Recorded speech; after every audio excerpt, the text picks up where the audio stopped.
Planes were tricky, yes. Planes were tricky. So जब vectors में planes होते थे, at that time vectors was considered to be one of the most difficult topics of paper 3 as well. So along with integration complex numbers, this was the third topic that was very tricky. But after the removal of planes, now you just get some standard questions on vectors, which are, if you've practiced enough, they're kind of repetitive at some point. But earlier, it used to be one of the most difficult topics as well, along with integration and complex numbers. Now it's just integration and complex numbers, which are more complicated.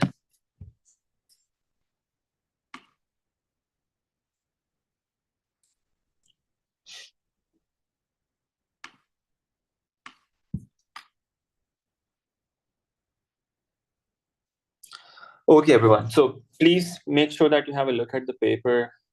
Look at both the papers. Let me know any questions, any particular questions that you find difficult, so that we can discuss them in today's session. November 2022, paper 3 variant 1 and paper 3 variant 2. These are the two papers that we will be doing in today's session. Inshallah, difficult questions from these two papers. Have a look at them. Let me know the problems that you have. So I can see some responses on the polls here. Based on that, there are two questions primarily that you're asking about from this paper, questions 5 and 8. So we will be looking at those two questions. And apart from that, I will see if there are other questions. If there are other questions that are also relatively tricky, we might discuss some of the others as well. Okay, all right. So let's get started then. Let's get started with this. November 22, paper 3, variant 1. This is what we're doing first of all. Difficult questions on this paper. The first question is just modulus. That's straightforward. It's a standard Argand diagram question, and there's no calculation involved after this. The sketching part is normally not that difficult once you understand the standard notation.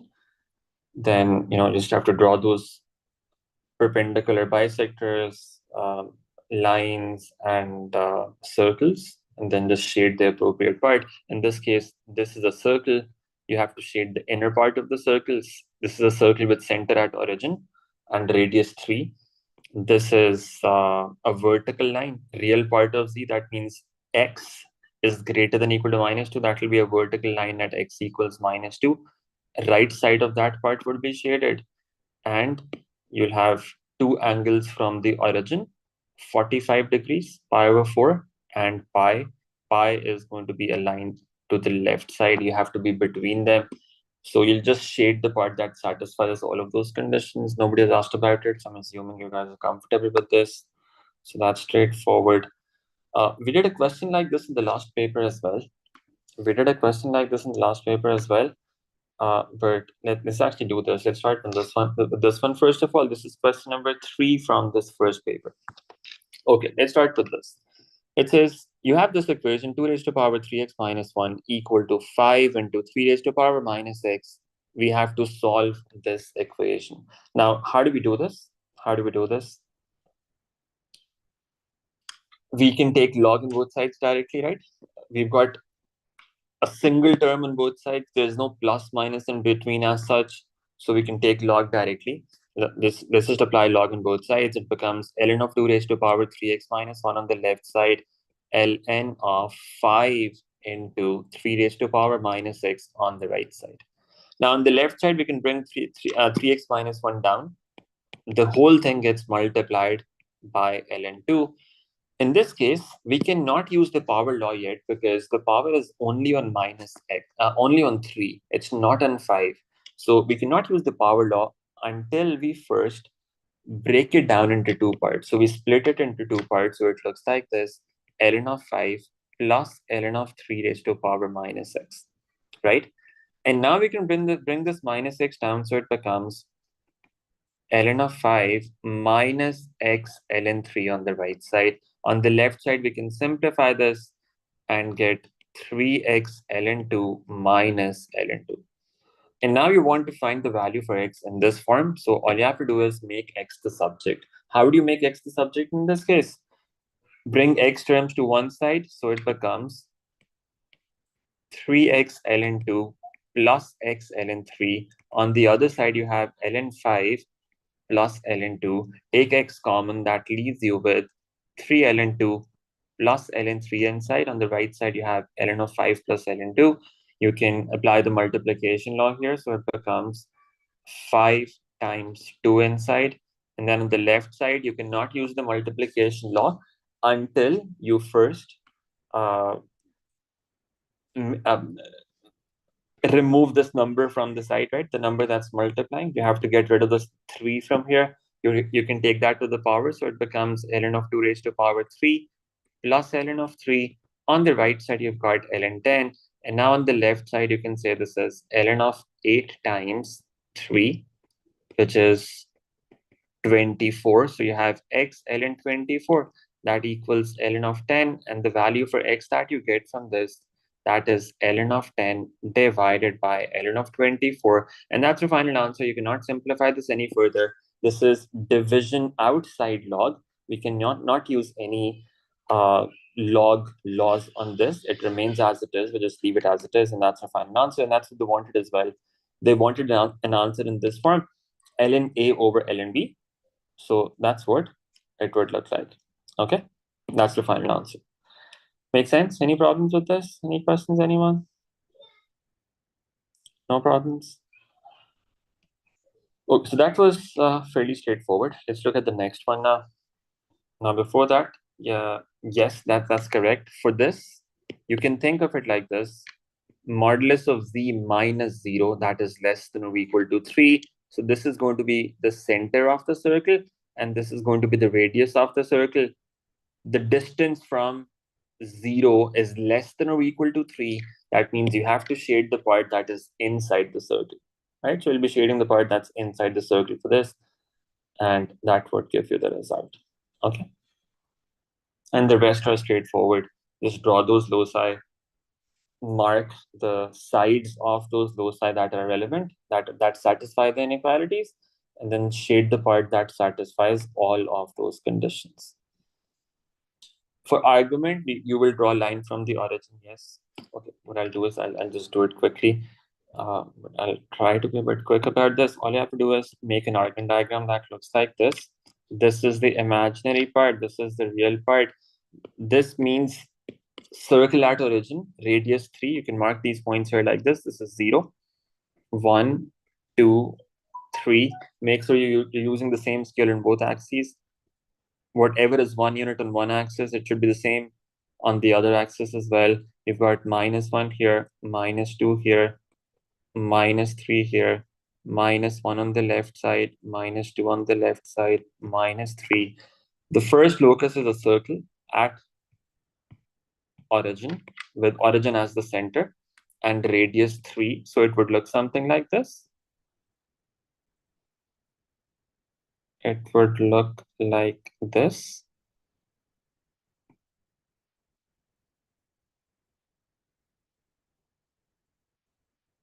Okay, you have to be inside the circle. The second is a line, real part of z is greater than or equal to -2. Where is real part equal to -2? At this point, you can draw a vertical line here. That vertical line looks like this. You have to be to the right side of this line. You have to be to the right side of this line because it says greater than or equal to -2. So right of this side, right of this line, inside the circle, what else? Argument of z is between 𝝅/4 and pi. Now the argument is measured from the origin. So we start from the origin. From the origin, one angle is, so angle is supposed to be measured from the positive x-axis, from this line, right? So the first angle is 𝝅/4. 𝝅/4 is going to be a line that looks like this. It's y equals x line, right? Whatever distance you're traveling on the horizontal axis, It should be the same distance that you're traveling on the vertical axis. So it must pass through this point 2, 2 and 1, 1, right? That's a 𝗨/4 line. So it might look like this. This is the 𝗨/4 line, such that this angle is 𝗨/4. And then what about angle pi? Pi is 180 degrees. So from this line on the right side, what's the angle pi? That angle would be on the left side here, like this. So you have to be between these two angles. What region satisfies all of these conditions? That's this region. Between the two red lines, to the right of the yellow line and inside the circle, this is the part that satisfies all of those conditions, and that's your final answer. Yes, you'll have to draw two lines from the origin at 𝗨/4 and at pi. So that's your final answer. Make sense? No problems with this? Let's move on now. Okay. So the next question from this paper. Question 4 is fairly straightforward. You just have to apply compound angle identity, simplify that, you'll get a trigonometric equation. I'll skip that. Question number 5. Let's do this next. Question number 5. Let's have a look at this now.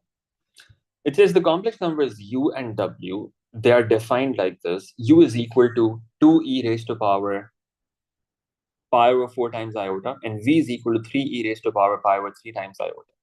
We need to first find u squared over w, giving an answer in the form re raised to power iota theta. Giving exact values of r and theta. Okay, so how can we do that?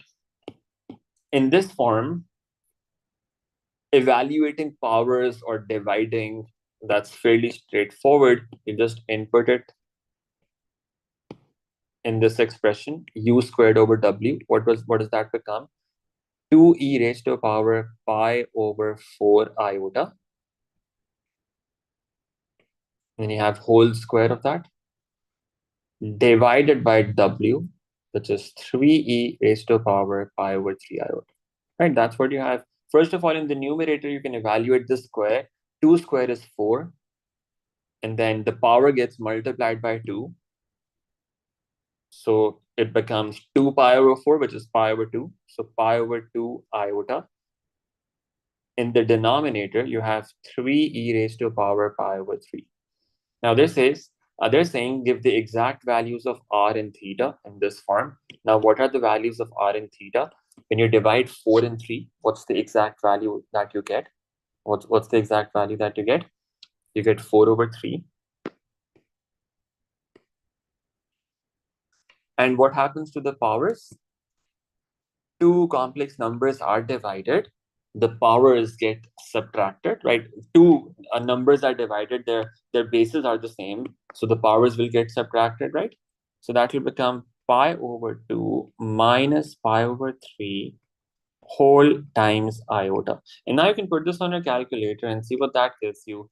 4/3 into e raised to power 3 pi minus 2 pi. That's pi/6 iota. That's your final answer. That's what you were looking for. This is u squared over w. Okay, and that's your final answer. Okay, that's fairly straightforward, the first part. Now the second part says state the least positive integer n. Least positive integer n such that both the imaginary part of w raised to power n is equal to 0 and the real part of w raised to power n is greater than 0. Now, what do you understand from this? Imaginary part of w raised to power n. So first of all, let's actually think about that. The complex number w is given by this. It's 3e raised to power 1/3 pi iota. Right? That's the complex number w. What would w raised to power n be? What would w raised to power n be? You can take power n on both sides. So it becomes 3e raised to power 1/3 pi iota whole raised to power n. Now, this would simplify to 3 raised to power n into e raised to power n pi/3. Or you could say n over 3 times pi times iota. That's what the complex number w raised to power n becomes. Okay. Now they are saying imaginary part of w raised to power n, that should be equal to 0, and the real part should be greater than 0. Now, what do you understand from that? If I were to make an Argand diagram for this, where would this point be on that Argand diagram? This is the real part. This is the imaginary part. If the imaginary part of this number is 0, that means that this number has to be on this horizontal axis. It has to be on this horizontal line. If the imaginary part is 0, it has to be on the horizontal axis. That is where imaginary part is 0, right? But then they're also saying the real part is positive. So it has to be on the x-axis. That's number one. And at the same time, it should be on the right side. It cannot be on the left side, because on the left side, the real part would become negative. Real part is supposed to be positive. So it has to be on the right side. So that means w raised to power n, it has to be on this line. Now, what is the angle at this line? So w could be anywhere on this line, right? Anywhere here. What's the angle here? You could say the angle is 0, right? Angle at this point is 0. That's one possibility. Or you could also say, if you go one full circle, you get this angle again. You could say that's 2 pi. They are saying that we are looking for the least positive integer n. If we say the angle is 0, what's the angle? Angle is this. This is the argument, right? So we can either say n pi over 3 should equal 0, but that would give you n equal to 0, and that's not acceptable. They're saying that integer is a positive number. So what's the next possible value of angle that we get? 2 pi. If we equate this to 2 pi, pi and pi get cancelled. 3 goes to the other side. 3 times 2 is 6. The value of n that we get is 6. If n is equal to 6, that is when both of these conditions would be met. Now, of course, you could come back here again. That would make it 4 pi. You could come again. That will give you 6 pi and so on. We were just looking for the least positive integer n. The first time we get a positive value for n is if we go one full circle and we get to 2 pi. We could come back to that point again by completing another circle like this, and that will be 4 pi, but that will give us a bigger value for n. That's not what we're looking for. We were just looking for the least value. The least value turns out to be n. Okay? The least value turns out to be n. Make sense? Any problems? So the question is saying imaginary part is 0. That's the first thing. Imaginary part is 0. Now, imaginary part 0 means that you are here on the x-axis. Okay? That's when imaginary part is 0. Real part is positive. Real part is positive. That means that it's on the right side. So imaginary part is 0 and it's on the right side. So the complex number w raised to power n could only be on this yellow line. Could only be on this yellow line. Okay? If it is on this yellow line, what's the angle that is possible for this? The angle could either be 0, or you could say it's 2 pi, or you could say it's 4 pi, or 6 pi, and so on. We are looking for the least positive integer n. So what's the first positive value that you get? That's 2 pi. That's what you use here to say that the angle is equal to 2 times pi. Angle is 2 pi. That's what you use here, and that gives the value for n. Make sense?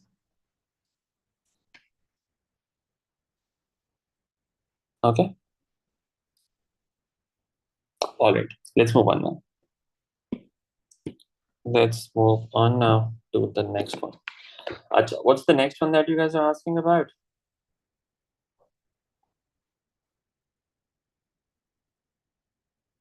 From this paper, the next major question that you're asking about is question number 8. Okay. This is a standard trigonometric identity. You have to apply the double angle identity twice for this, right? Part A for this, and then in the second part, you'll just have to use that, what you've proved in the first part. I think you can do that, right?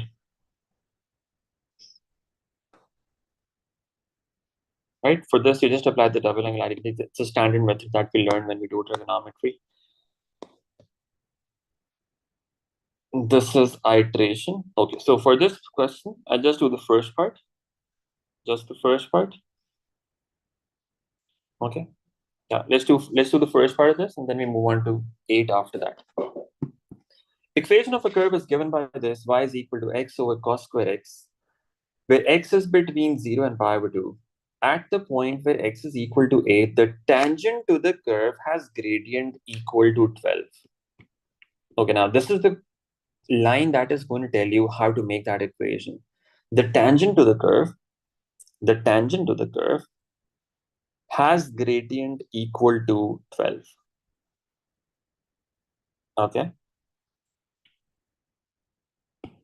Now, if the tangent has gradient equal to 12, that means the curve at that particular point would also have the same gradient. The gradient of the curve would also be 12. We need to show that A equals this.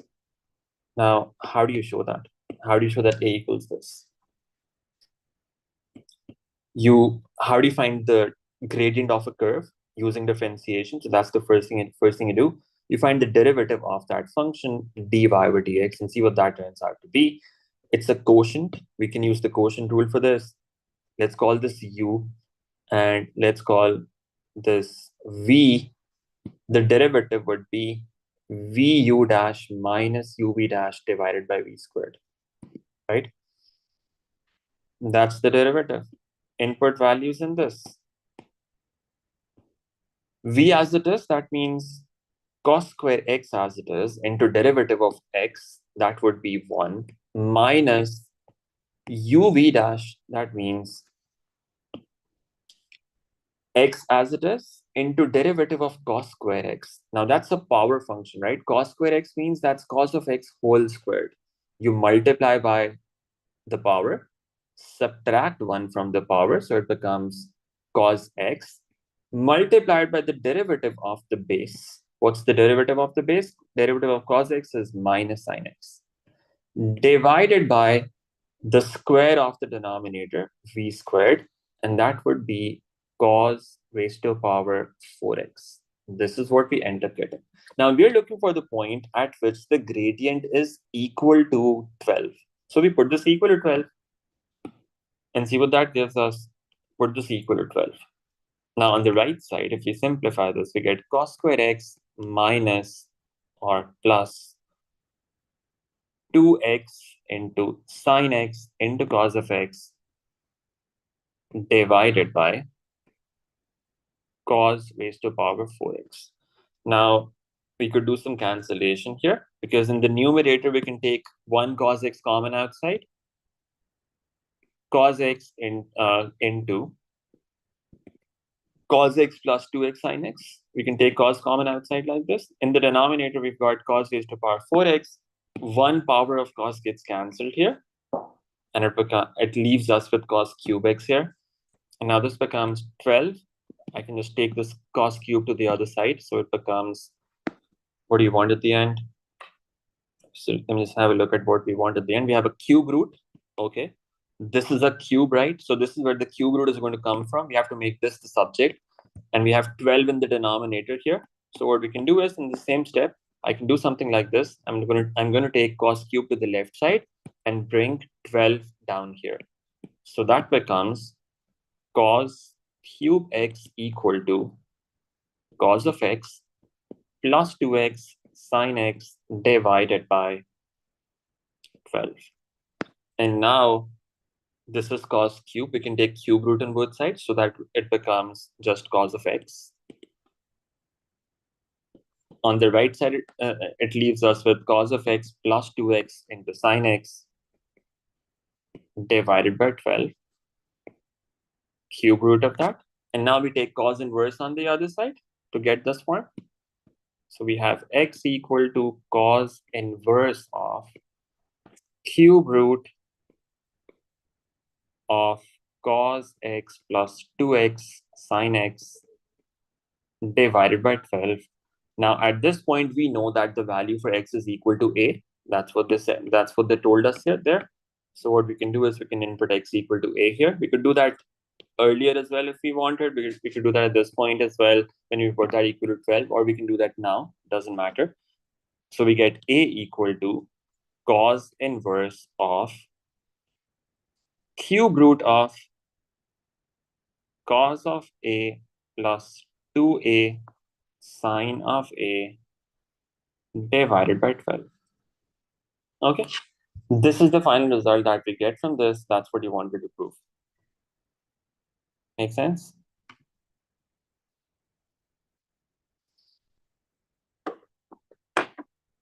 Any problems with this? Okay, there's actually Azan going on here. We'll have a 1-minute break and then we resume. We'll do question number 8 after this.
Okay, let's move on. Question number 8. We'll have a namaz break after this question. Yeah. Okay, let's do this one. Then we have a break after that, inshallah. In a certain chemical reaction, the amount x grams of a substance is increasing. The differential equation satisfied by x and t, the time in seconds since the reaction began, is given like this, where k is a positive constant. It's given that x is 20 at the start of the reaction. Solve the differential equation. It's not really complicated.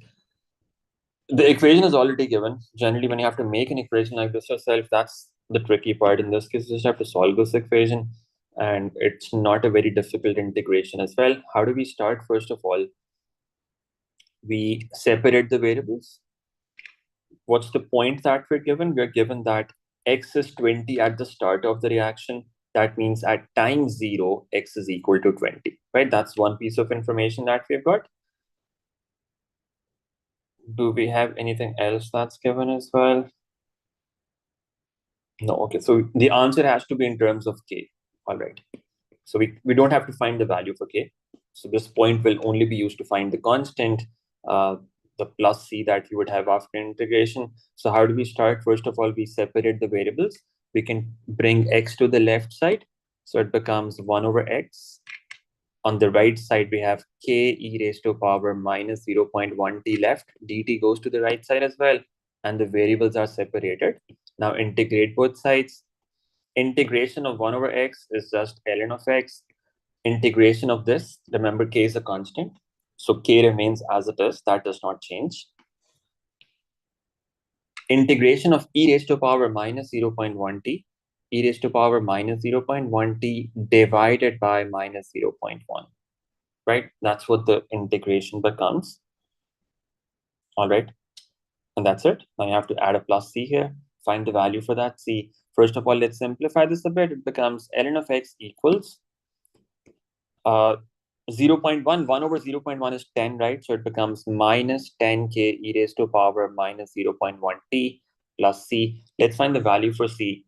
Input that point that we're given. Put time equal to 0 and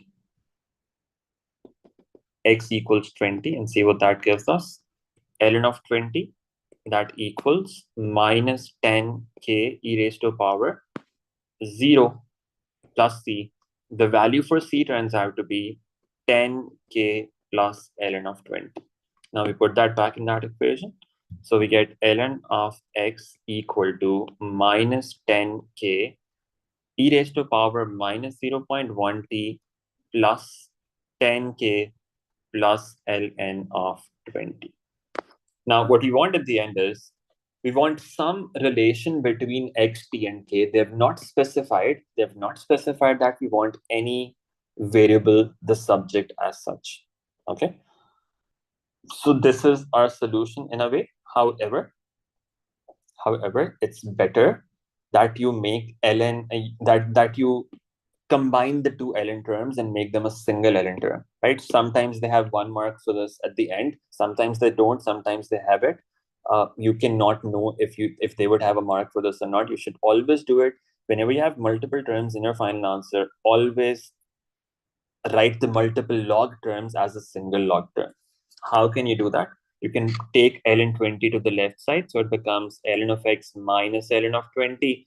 That equals minus 10k e raised to power minus 0.1 t plus 10 raised to 10 into k.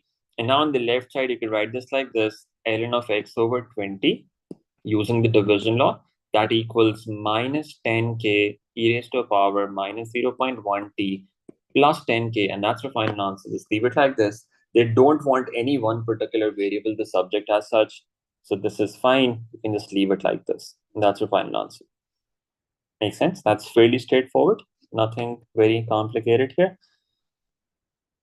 Okay. You could take k to the other side as well. That's all right. K is just a constant. You could keep it here. You could take it to the other side as well. It doesn't matter. If you take it to the other side, since it's a constant, you would just write it outside the integral and it would remain as it is. The final result that you get from this is going to remain unchanged. So constant can be put on any one of the two sides. It doesn't matter.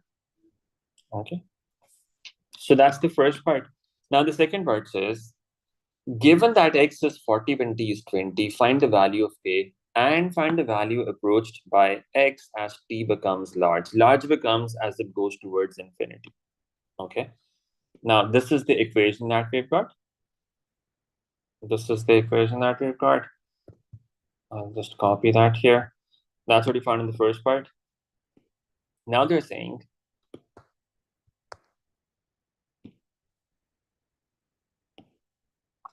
x is 20, x is 20, x is 40 when t is 10. Let's input that here. Put x equals 40 when t is 10. Okay, what do we get from that? ln of 40 over 20 equals minus 10k e raised to power minus 0.1 times 10 plus 10 times k. Now on the left side, we've got ln of 2. On the right, we have minus 10k e raised to power minus 1 plus 10k. What's the value of k that we get from this? ln2 plus 10. No, so we have k on the other side as well.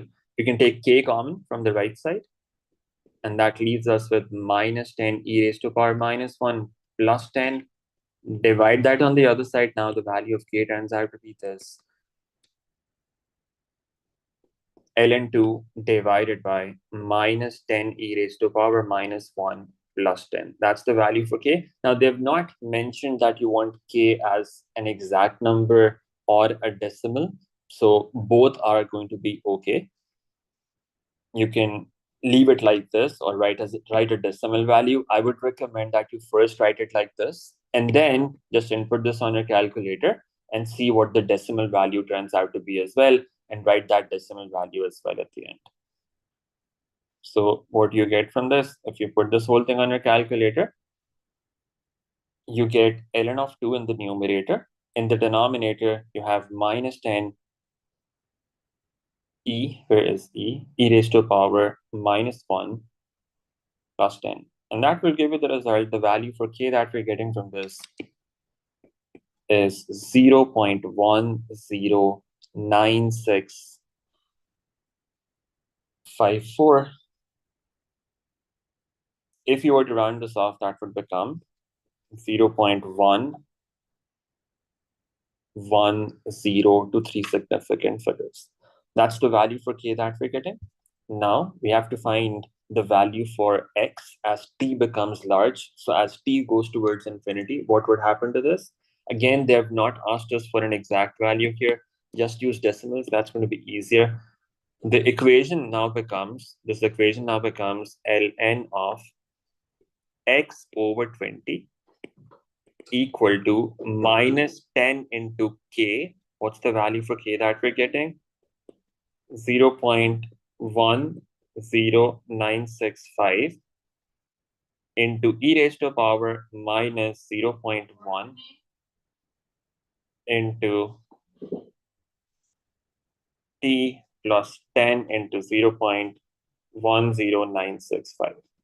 You will put t as a very large value, so it goes towards infinity, and see what happens to x for that.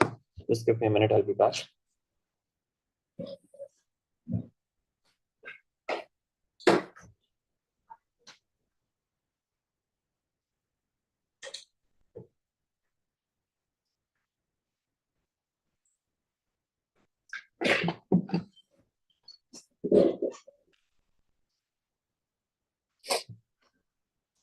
Okay, so they said what happens to x as t becomes large. All you have to do is put a large value of t here and see what the value of x turns out to be. Now, you can try that.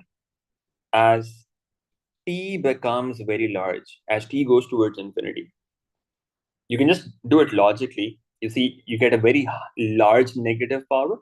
When this power becomes very large, negative power, it's in the denominator essentially, right? So let me actually write it like this. That will make it simpler for you to understand. This was e raised to power minus 0.1 t, right? I can write that in the denominator like this, 0.1 times t in the denominator. Now think of what happens as t goes towards infinity. As t goes towards infinity, you've got a very large number in the denominator. If the denominator is very large, this whole fraction becomes 0, right? You should be able to argue like this, as in understand it like this. As the denominator becomes very large, it goes towards infinity, this whole fraction becomes 0. Okay, so what are we left with then? We're just left with ln of x over 20 equals this thing. That's 1.0965. Right? Now, ln will go to the other side, become the base of e will go to the other side, become the base of this number. So we get x over 20 equal to e raised to power 1.0965. And that will give us the value for x. You can see what that turns out to be. E raised to the power 1.0965 times 20, and that's the final answer. That's giving me 59.9. That's what happens to the value for x as t becomes very large. It becomes 59.9. E power 0, where exactly e power 0, where were we getting e power 0? Anything raised to power 0 is generally 1, yes. But this is e raised to power infinity, right? So that will become very large. E is just a number, 2.71828 something. So just like any number, if you raise it to power 0, the result would be 1, yes. If you raise it to a very big power, in that case, the result would also be very big. It will be infinity. Yeah, I'm hearing that S1 was quite easy, although some people are saying that it was lengthy. But the threshold normally, even if it's a very easy paper, it doesn't go very much above 40. So since I'm hearing this quite a lot, that as in from quite a lot of people, that they ended up missing some marks because of the shortage of time. They had like some people had 3 marks left, 4 marks left.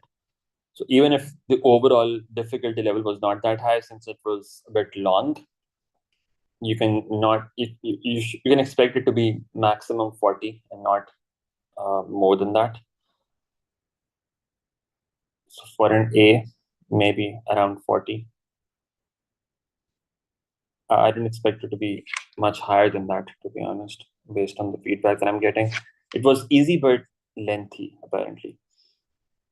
You would not round it off to 60. This is 59.9, 3 significant figures. You would leave it as 59.9.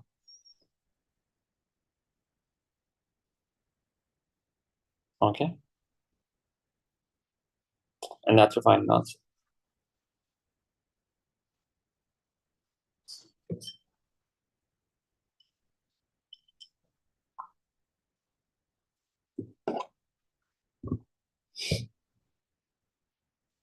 Aksha. So no one has asked about 9. So assuming that's straightforward, partial fraction and binomial. Okay, let's actually do this question as well, and then we have a break of around 10-12 minutes before we start the next paper. Then you'll have some time to have a look at the next paper as well then, and identify the difficult questions. Yeah, okay, all right. So let's do this question. By that time, we'll have Maghrib time in Karachi as well. So let's actually do this one, and then we have a break after this.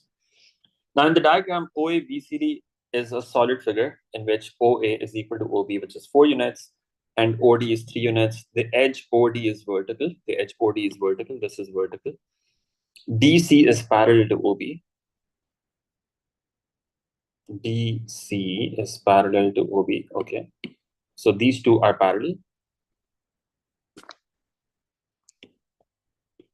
DC and OB, these are parallel lines. And DC is 1 unit. Okay, so this length is 1. The base OAB is horizontal. Okay, so this is a horizontal surface. So it's a 3D figure, right? This blue face is horizontal. Angle AOB is 90 degrees. Okay, so this is the 90 degrees. OA and OB, these are perpendicular vectors. Perpendicular vectors. And IJK are parallel to, okay, this is important. Unit vectors IJK are parallel to OA, OB, and OD. In fact, they've shown that in the diagram as well. This is direction I, this is direction J, and this is direction K. Okay. The midpoint of AB is M. And the point N on BC is such that Cn is equal to 2 times N. Now, first of all, they're saying find the vectors MD and ON in terms of I, J, and K. Okay, now how do we do that? MD vector and ON vectors. Let's find these two vectors and see what they turn out to be. M and D. Where is M? This is the point M, and this is D. We have to go from the point M to the point D somehow on the diagram. Now, what path can we follow for that in order to go from M to D? Let's think about it. These lengths are also given. O and OB are 4 units, OD is 3 units. Okay. So what path can we follow in the diagram? We could say, let's go from M to A in this direction. And then we could go from A to either directly to D if you want, or to make it simpler, you could say, let's go from A to O and then O to D, right? Because AO is known, OD is known. The only thing that we do not know on this path is M to A. Now, can we find MA somehow? Let me write down the vectors that we do know about. So we have some information written down on the side. This is I direction, right? OA direction is I. And they have told us that the length of OA is 4. So can we write down the vector OA? OA vector is 4 times I. Similarly, OB vector is 4 times J. And OD is 3 units. So that vector OD, what's that? That's 3 times K. And we also know DC. They've told us that this length is 1 and that's parallel to OB. So that's the same direction. That's the J direction. DC vector, that is just J, right? These are the vectors that we already know. Now, on this diagram, we can say one possible path that we can follow is this. There are multiple paths that are possible. You could also go like this, M to B and then B to O and then O to D. That's also possible. You could do that as well. That's also fine. You can go like this. You have to follow any path that takes you from the start point to the end point, okay? Let's do it this way, if that's what you want to do. MD. That's the same thing as going from M to B and then from B to O and then from O to D. Now, what about MB? MB vector is half of AB, right? M is the midpoint. So what we can say is, let's find the vector AB on the side here. You can do it in that same working as well, but it will make it simpler if you just do it on the side first. OB minus OA, let's find that. Let's see what AB vector is.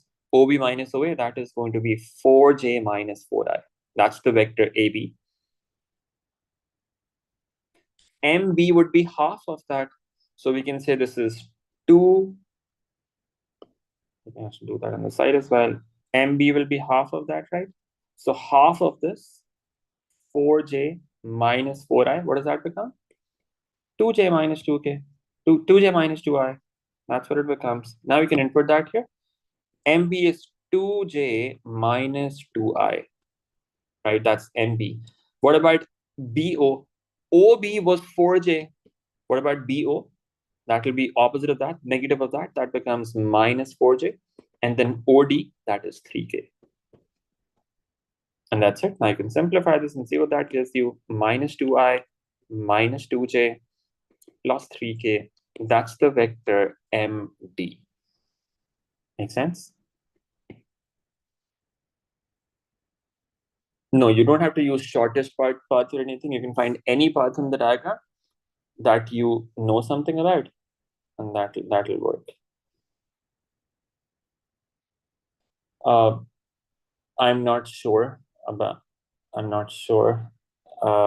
don't have the questions with me.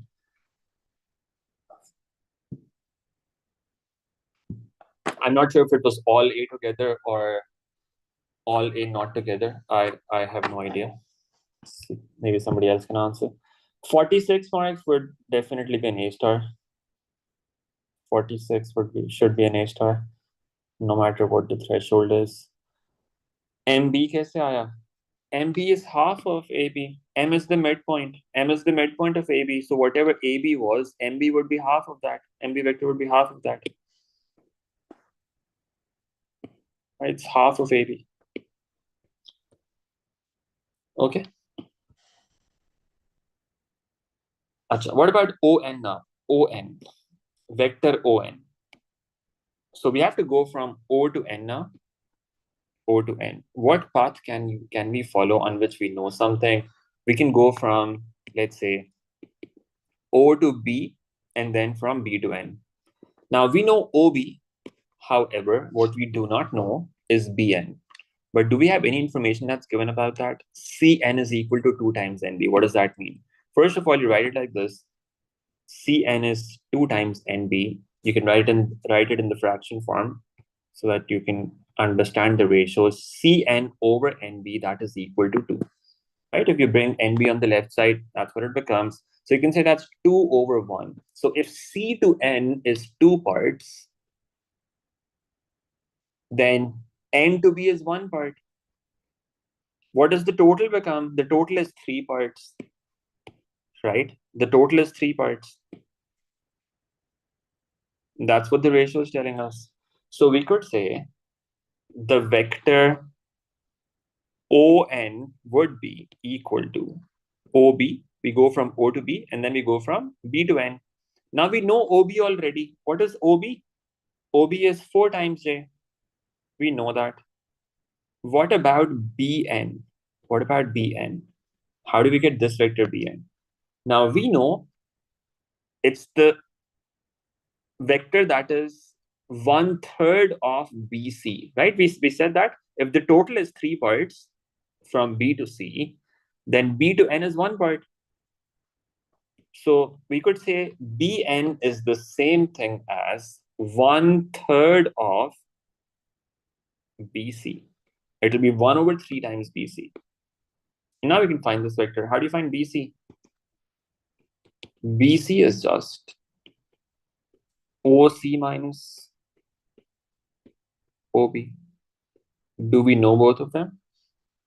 Do we know OC? We don't know OC yet, but we can find that. O to C is basically OD plus DC. So that becomes 3 times K plus J. That's the vector OC. Now just input that there and simplify that. That becomes 4J plus 1 over 3 times OC, which is 3K plus J minus OB, which is 4 times J. Let's simplify this and you get a result from that. 4J plus 1 over 3 times 3K minus 3J.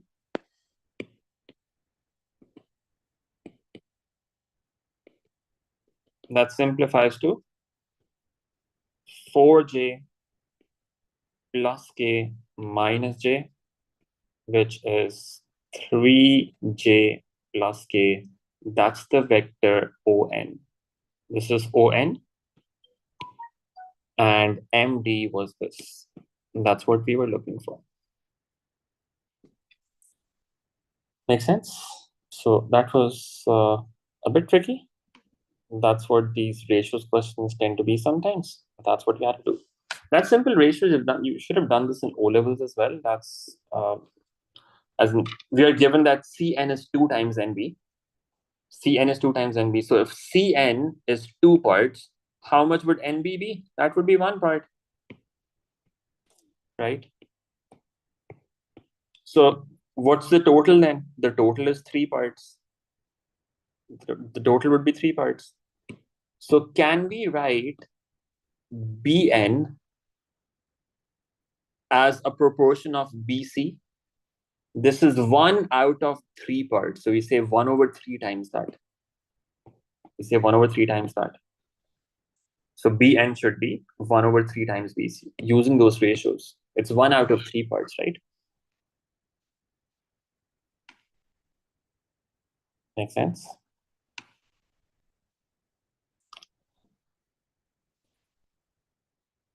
Okay, let's move on. Now let's just calculate the angle in degrees between the directions of MD and ON, and then show that the length of the perpendicular is this. Now these are standard parts after this. Once you find the first two, find the 2 vectors, MD and ON. Let me just write them there. MD vector, that is equal to minus 2i minus 2j plus 3k, that was one vector. The other vector ON, what's that? 3j plus k, that's the other vector. We want to calculate the angle in degrees between these two directions. Now, how can we do that? Use the cosine formula that we've got. That's the only angle formula that we've got in vectors. Cos theta, that is equal to A dot B divided by modulus of A into modulus of B. Let's call any one of these vectors A, the other B. What's the dot product going to be? If we call this one A and this one B, multiply the I components. The I component here is 0, so that's just going to be 0, minus 2 into 0, plus minus 2 into 3, and then multiply the k components, which are 3 and 1. And that simplifies to minus 6 plus 3, which is minus 3. That's what the dot product turns out to be. Modulus of A, that's square root of 2 squared plus 2 squared plus 3 squared, and that will be 8 plus 9, which is square root of 17. Modulus of B, that is square root of 0 squared, because there's no I term, plus 3 squared plus 1 squared, and that turns out to be square root of 10. Now we can find this angle. Dot product is negative, minus 3 divided by square root of 17, square root of 10, cos of theta. We want to find the angle in degrees between these two directions. Now just put this on your calculator and see what that gives you. Cos inverse of this whole thing as it is.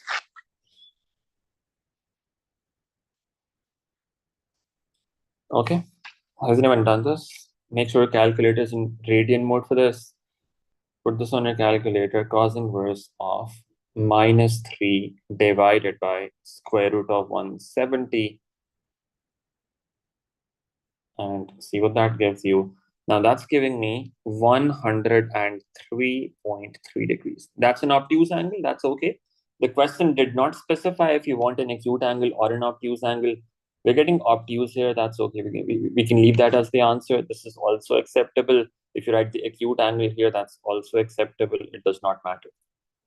Okay, if they had specified that you want an acute angle or the obtuse angle, in that case, you would do 180 minus this angle to find the other one if needed. In this case, you just leave it like this, and that's the final answer. All right, that's part B, fairly straightforward. Now it says, show that the length of the perpendicular from M to ON is square root of 22/5. Now that's the standard process that you need to remember for finding distance between a point and a line. What's that process? You have a line, let's say this line, and there's a point M. There is a perpendicular coming from that point M to this line. We want to find this perpendicular distance. Now, how do you find that? How do you find this perpendicular distance? For that, you first need the equation of the line as well. Now, what's the equation of the line? ON. Let's write down the equation. R equals A plus lambda D. We need one point on the line ON. We can use the origin for that. O is the origin, right? Let's use the origin. Origin is just 0, 0, 0 plus lambda into direction vector. For ON, we could use the vector ON as the direction vector. What's the vector ON? ON is this 3j plus k. 3j plus k. That means 0, 3, 1. That's the equation of the line that we've got. It's just lambda 0, 3, 1. That's the equation of the line ON. This is the line.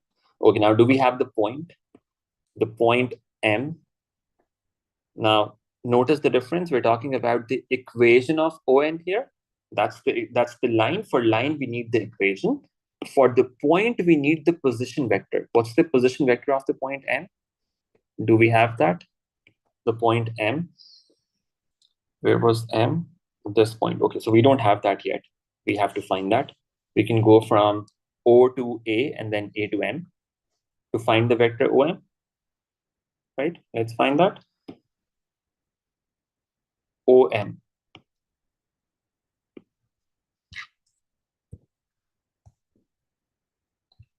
What would OM be? Let's figure that out. OM can be that we go from O to A and then from A to M. All right. Now what's OA? OA is 4 times I. Let's input that there. And what about AM? AM is half of AB. It's half of AB, right? That's basically the same thing as MB as well. We've already found MB earlier. MB was 2I minus 2J, right? So MB was 2I minus 2J. This was MB.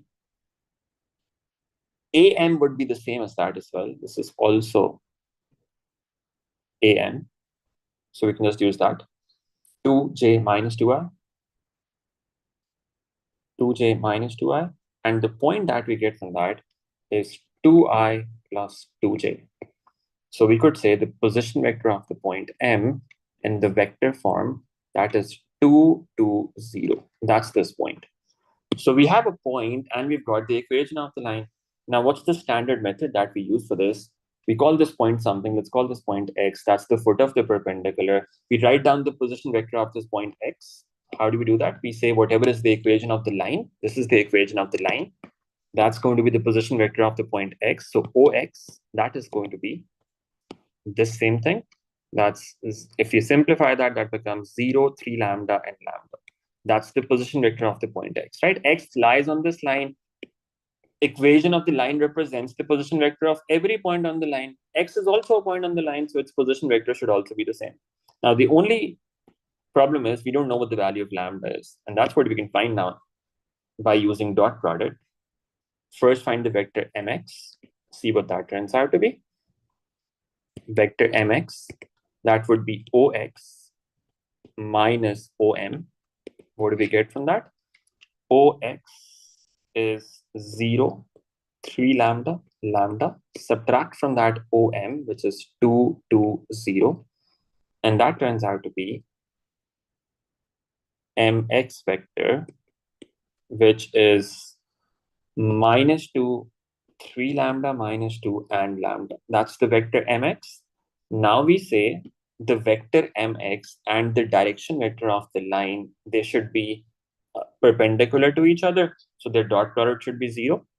So mx dot the direction of the line on, that's the vector on. This should be equal to 0.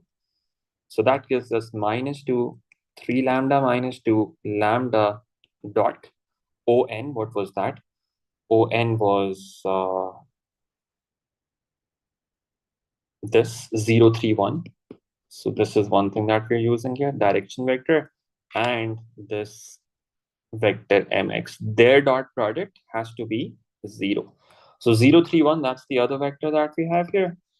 0, 3, 1, let's put that here. This dot product should be 0. Let's simplify this. Minus 2 into 0 plus 3 lambda minus 2 into 3 plus lambda into 1, that equals 0. Simplify this and you get 9 lambda minus 6 plus lambda equal to 0. 10 lambda equals 6 and lambda equals 0.6. That's the value of lambda that we're getting. Now you've got this value for lambda. You have to find the distance from M to ON. What's the distance going to be? You've got the vector mx. This was the vector mx. Put the value of lambda in that and see what that gives you. The vector mx, that was minus 2, 3 lambda minus 2, and lambda. Input the value of lambda in this. Lambda is equal to 0.6. Input that here. What do you get? You get minus 2 plus 3 into 0.6 minus 2 and 0.6. And that simplifies to minus 2 into minus 0.2 and 0.6. Find the magnitude of that. That's the perpendicular distance. Square root of 2 squared plus 0.2 squared plus 0.6 squared. Now, you want an exact answer at the end, right? You want an exact answer at the end. So what you should do is, you should not evaluate the square root. Just simplify what is inside. 4 plus 0.2 squared plus 0.6 squared. And see what that gives you. That's giving me 22/5 inside. And that's it. That's what you wanted to prove. This perpendicular distance is 22/5. And that's a final answer. Make sense? That's the standard process for finding perpendicular distance between a point and a line. You just follow that exactly as it is. If there's any step here that you do not understand, that means you need to go back, revise this. This is one thing that I absolutely recommend that you have to memorize every single step for, right? Otherwise, you'll not be able to figure this out in the exam yourself. You have to memorize each step in this process. Okay, that is important. Okay, so that's it for this paper. This was paper 3.1. Now we will move on to the next paper after this. The next paper after this, which is paper 3.3, November 2020, November 2022. Paper 3.3, we will be doing difficult questions from that. Yes, that's true. In this case, if you're not able to do part A, then the next parts you actually lose most of the marks there. But you can still get the method marks at least. Whatever you're getting from the first part, just use that to do something for the next part so that you at least get some method marks. You can still get those, even if you end up not getting MD and ON completely correct. In the next part, you can still get the method marks. Not the answer marks, unfortunately, but still the method marks. Okay, all right. Let's have a break. Let's have a break for about 10 minutes. Then we come back after Maghrib and resume with this paper. Please have a look at this paper as well. Let me know the questions you want me to discuss from this. Respond to the polls. That's the next paper that we will be doing. Okay. We're going to resume.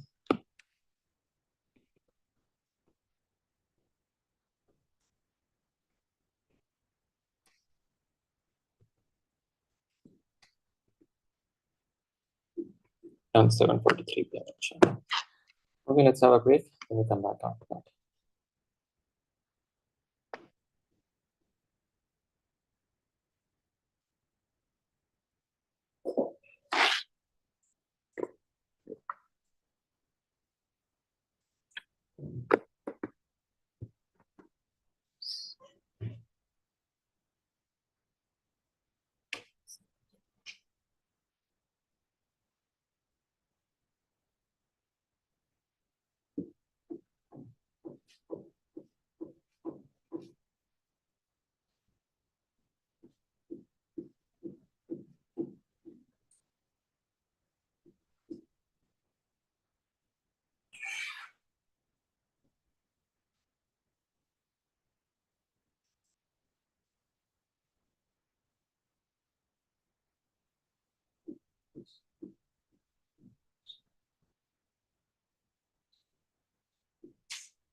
Okay, everyone, let's resume. Let's resume. This is the next paper that we're doing. We'll be doing difficult questions from this paper as well. Now, just a reminder about our next classes now.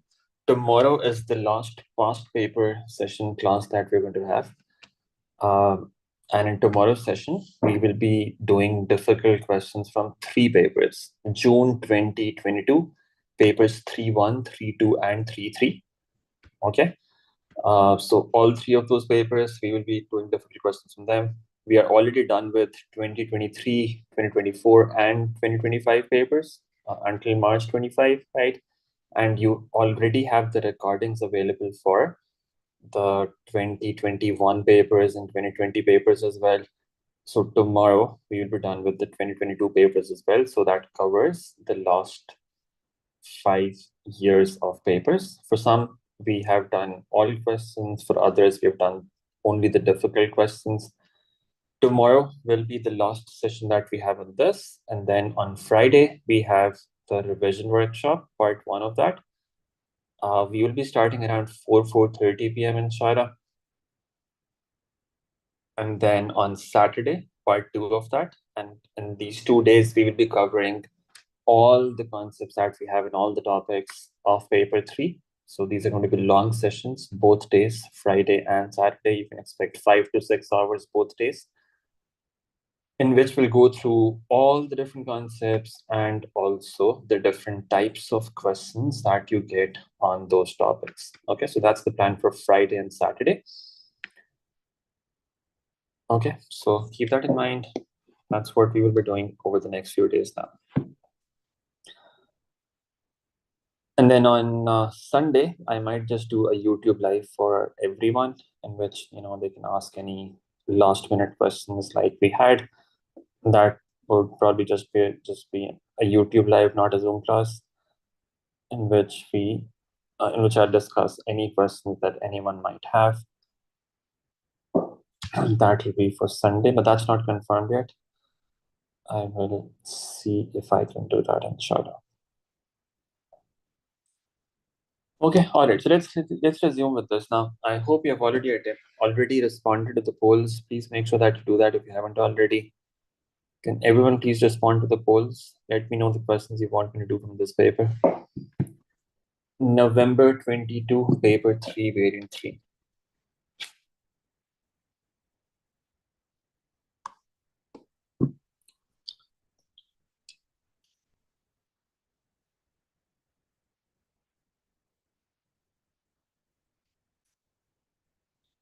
Can everyone please respond to the polls?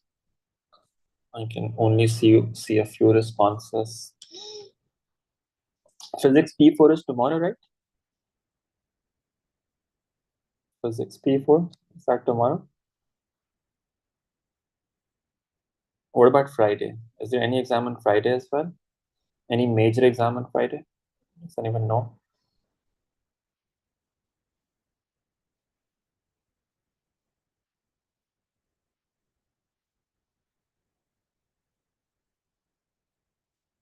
Oh, okay. So Physics P4 is Friday. And what about tomorrow?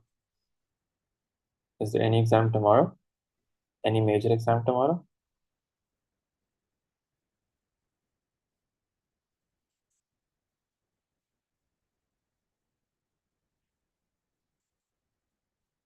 Okay. All right. Let's resume and start with this paper now. November 2022, paper 3, variant 3. Let's have a look at this.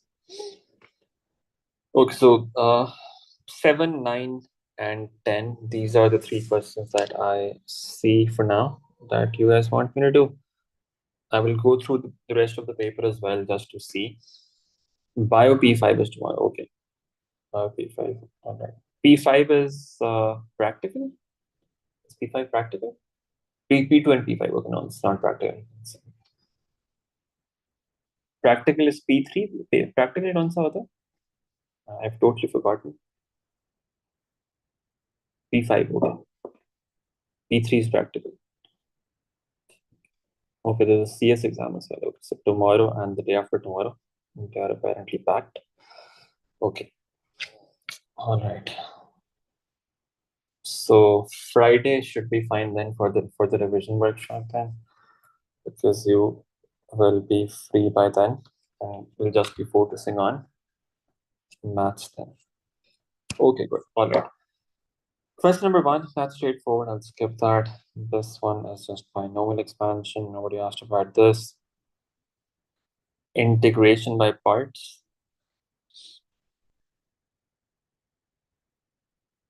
Okay. No problems in any of these questions. All right. Okay, what about this? Question number 5. Okay, let me actually start with this one. Question number 5 from this paper. Let's have a look at this. It says on a sketch of an organ diagram. On a sketch of an organ diagram, shade the region whose points represent complex numbers z satisfying these two inequalities. No, these diagrams, they have to be accurate. These should not be rough sketches. These should not be rough sketches. You have to draw these accurately. Okay, it's important. It's necessary to draw these accurately.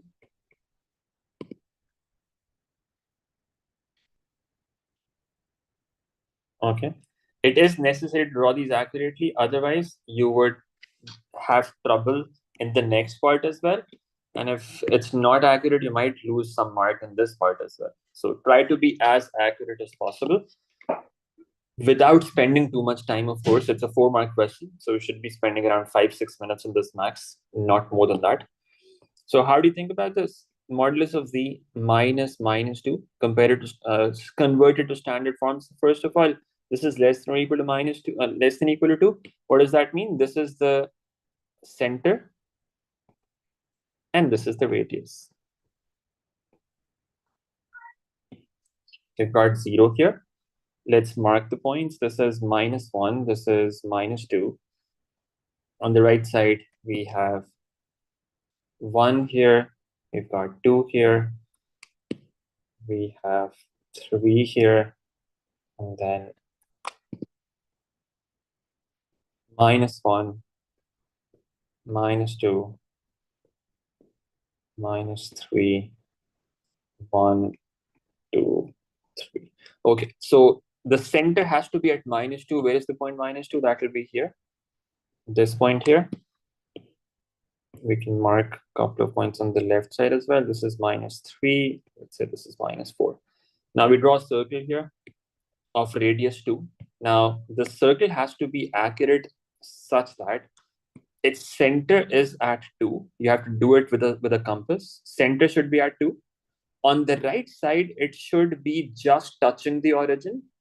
On the left side, it should just be touching the point -4. On the upper side, it should be just reaching the point 2, and on the lower side, it should just be reaching the point -2.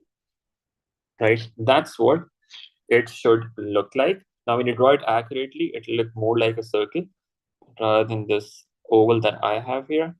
You'll be marking the points on the x and y axes by measuring them using a ruler. Okay, 1 centimeter for 1 unit on this axis, for instance, 1 centimeter for 1 unit on the other axis. Same scale on both axes.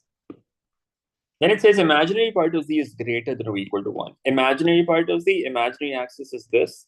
That means y is greater than or equal to 1. So you draw the line y equals 1. That's a horizontal line. And that would look like this. You draw this horizontal line. You have to be above this line. Greater than or equal to means you have to be above this line. So inside the circle above that line, what's that region? This is the region that you're going to shade there. This is what satisfies both of those conditions, right? That's the first part. That's pretty straightforward. Now it says in the second part, find the greatest value of argument of z for points in the shaded region. Greatest value for argument of z. Okay, now how do you think about the argument of z for points in the shaded region? Where is argument measured from? Argument of z, that would be measured from the origin, right? from the line on the right side, from this horizontal line, that's where the argument is going to be measured from in this direction, right? Now, let's think about where exactly you would get the greatest argument. From the origin, this angle is 0, right? Then you can keep increasing this angle like this. You have not reached the shaded part yet. You can keep increasing. This is the first time you reach the shaded part right here. That would be the least argument. That would be the least argument inside the shaded region. That would be the least argument. Now you can keep increasing this argument, keep increasing the angle. You can still keep increasing. You can keep going on until you reach the other side of the shaded region. This is where you get the greatest possible angle. This is the greatest possible argument, this whole angle. That is what we're looking for. Okay, this is the angle that we're looking for. It will be when the line passes through this particular point on the other side of the shaded region. That's the greatest argument. Make sense? This is the angle that you want to find now somehow. Now, how do you find this angle? That's the question, right? How do you find this angle? Now, it's a circle. In problems like these, when you have circle as a locus and you have to find some point like this, one idea sometimes is to use equation of circle from coordinate geometry, paper 1. That's slightly longer, but easier to think of. So let me explain what I mean by that. So for example, in this case, you could say, this is the angle that you're looking for. You know that this is 90 degrees or pi/2 radian already. This remaining angle is what you want to find out. Now, if you were to use a right angle triangle, for example, this right angle triangle, let me shade that somehow. Let's say you were looking at this right angle triangle. This, and this. Now, in this triangle, do you have enough information to be able to find that angle? You know that the height of this triangle is 1, right? The height is 1, this is 1, but we don't know anything else about this triangle. If we somehow find this point, you can think of this as this triangle as well, Rasa. It's the same triangle on the other side. That will be probably easier to think of. You know that the height is 1, but the problem is you don't know what the base is. For finding the base, one idea could be that you use the equation of the circle in coordinate geometry form. What would be the equation of the circle be? X minus a whole squared plus y minus b whole squared equals r squared. So that gives us x minus the x coordinate of the center is -2, so that becomes x plus 2 whole squared. Y coordinate is 0, so that's just y squared equals 2 squared, which is 4. That's the equation of the circle. Equation of this line, what's this line? This is the line y equals 1. Equation of the line is y equals 1. This line is y equals 1, right? You can find their point of intersection. How would you do that? Put y equal to 1 here, and that gives you x plus 2 whole squared plus 1 squared equal to 4. X plus 2 whole squared equals 3. Do they want an exact answer? No. Take square root on both sides. X plus 2 whole squared, that equals 1. X plus 2 equals plus minus 1.732, I think. That's what square root of 3 is, right? 1.732. And then you say x is either equal to minus 3.732 from this, or x is equal to minus 0.268. These are the two values of x that you get from this, from plus minus, right? If you consider the plus case, that will give you minus 0.268. Yeah. Now, that means the line and the circle, they have 2 points of intersection, right? This is 1 point, and this is the other point. Which one are we talking about? Which one are we looking for? The one that's more negative. So this point here, we have figured out that this point has coordinates minus 3.732, and the y coordinate is 1. That's this point. That's the one that we were looking for. Now, once we've got this point, Now we could say, in this right angle triangle that I drew there, the base is 3.732. So I could find this angle, the small angle here. Let's call that angle theta.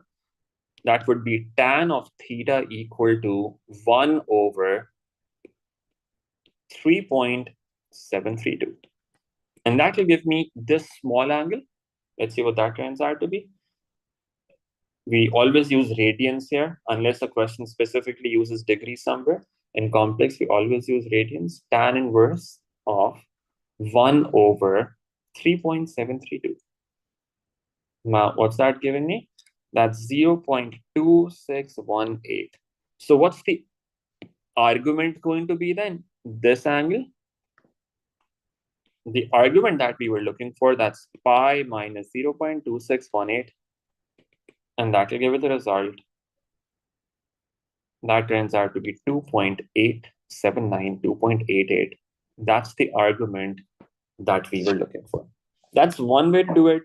Pretty long for 2 marks, but it's a method that works quite often and is not that difficult to think of. Where does 1 come from? This line is y equals 1. It's the other equation that we've got here, right? So at the point of intersection, the y value would be 1, right? At the point of intersection, the y value would be 1. Right? Achha, this is one way of doing this. A bit long, but easy to think of because it's just simple coordinate geometry. But this will be a backup if you cannot find a direct way of doing this. Now, in this case, finding that angle directly is a bit complicated. But let me just try to think about that as well now. Now that I've showed you how to do it this particular way, what I will do is I would copy this somewhere.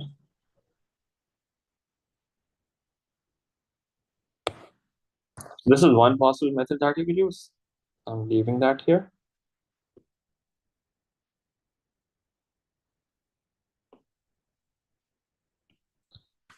Now let me remove this from the diagram. Okay. Now, could there be another way of thinking about this? Generally, a relatively more efficient way would be to use trigonometry somehow directly, right? Now, it's a circle. Now, what do we know about the circle? Remember what we're looking for? We want to find this particular angle. If I were to join that point with the origin, the angle that I'm looking for is this angle. That's what I'm looking for. That's what I want eventually. Now, how do I find that? Now, can I make some triangle that I know something more about? Because right now, I only know that the height of this point is 1. That's all that we know until now. This height is 1. Now, can I do something to find some other angle? What do we know about the circle? So we know that the circle's radius is 2, the center is -2, and that point is 1. We could draw a line that looks like this from the center to that point. Right? We know that the radius of the circle is what? Radius of the circle is 2 units. So we know that this length is 2 units. Now, if we think about this right angle triangle, the small right angle triangle that you see here, let me try to shape that somehow. This small right angle triangle, you see that? The blue triangle? In this right angle triangle, can I find this small angle somehow? Let's call this angle theta, or something else. Let's call this angle x. Can I find this angle somehow? I can do that using trigonometry, right? Hypotenuse is 2, perpendicular is 1. So I can say sine of x that equals perpendicular over the hypotenuse. And that will give me the value for x. Let's see what that turns out to be. Sine inverse of 1/2. What's that? That's pi over 6, I think. Sine 30 is 1 over 2. Yeah, pi over 6. X equals pi over 6. That's the value of x that we're getting.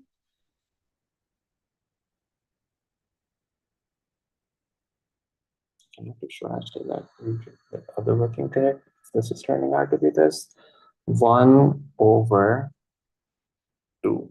Are these points correct? 1 and 2. Yeah. Okay, all right. Sine x equals 1 over 2. Now, if this x is pi over 6, if this angle x is pi over 6, can we say anything about this angle here? Can we say anything about that? Angle at center is twice the angle at the circumference. Remember that property? So this is the arc, or this is the arc that's making one angle at the center, another angle at the circumference. Angle at the circumference should be half the angle at the center, or the angle at the center should be twice the angle at the circumference. So this angle here, what would that be? That would be half of x. Okay, so you can say this angle is x over 2. So what's the argument going to be then? We can say the argument turns out to be pi, that's the angle on a straight line, minus half of this, which is pi over 12, and that's 11 pi over 12. Let's see what we get from that. 11 pi divided by 12, and that gives me 2.88 as well, and that could be your argument. Quicker, but slightly more complicated because you have to think about how to draw those lines there. Also think about the angle property of circle. So I found that angle x, that was the angle at the circumference. And then I said the angle at the circumference is supposed to be half the angle at the center. So whatever is the angle x, that small angle there, that should be x over 2. Right? And that's how we could find the argument as well. Requires more thinking, but it's quicker this way. Does that make sense to everyone? Any problems with this? These calculation questions on argument diagrams, they do tend to be tricky sometimes. You get better at them with practice. A lot of times they require you to make these extra lines somehow. You rely on every information that's given in the question and then use some circle properties and trigonometry to figure out that angle that you're looking for. Make sense? Okay, let's move on. So that was one question that I wanted to do from this. Okay, so no. Question number 6, you guys are okay with that. Question number 7, we have to convert this equation in that form where r is greater than 0, and then in the second part you have to solve that. Okay, that's 7. 8, you guys are okay with. Stationary point is that. Just have to find the derivative and then make that the subject. Okay, and then that's iteration. 9 is what you're asking about. Okay, and 10. And then 11, you guys are okay with it. All right, let's have a look at question number 7 next. Let's have a look at this now. Question number 7 from this paper. Let's try this. It says, show that the equation square root of 5 secant x plus tan x equals 4 can be expressed as r cos of x plus alpha. Do you have to label the diagrams with inequalities? No, not necessarily. Circle, you don't have to label. You should show the radius of the circle. You should show that the radius of the circle is 2 units. That's what you can do. But the rest is kind of obvious. You would have the center visible already.